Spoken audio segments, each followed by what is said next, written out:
will turn to chaos and spill over Syria's borders. Now, the man behind the fall of Assad's regime and the kingmaker of all that happens next is the Syrian rebel leader Abu Muhammad Jalani. So how did he get here? In 2003, a 21-year-old Jalani, radicalized by the Palestinian Intifada and the 9/11 attacks, went to fight against the US-led occupation of Iraq. In 2006, now fighting with Al-Qaeda, he was captured and imprisoned by US forces. Released in 2011, he crossed back into Syria to lead an offshoot of the Islamic State of Iraq.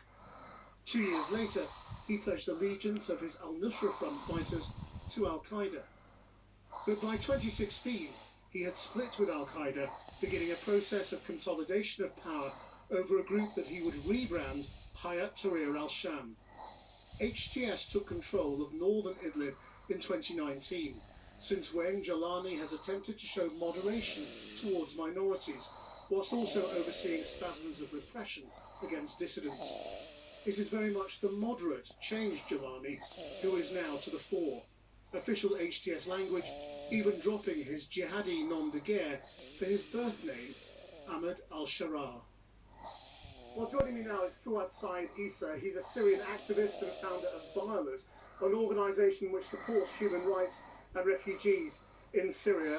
I mean, first of all, how are you feeling tonight? What state is this country in? It's a big shock for every Syrian here, but we're so happy that we're in the first days without Assad here.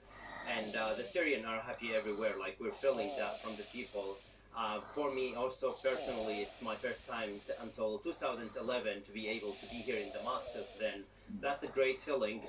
We were trying all the time to continue and following the humanitarian needs around and during these 10 days, and we were doing our best, but the things like could be better in the next days, and this is what the people telling us in this. I mean, there is an extraordinary atmosphere here.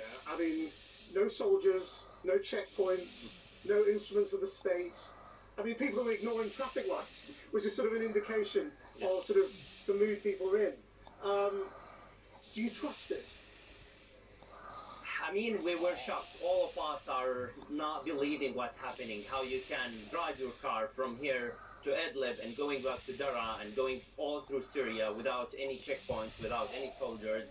And how is it like the freedom here, and how's everyone telling the stories, speaking?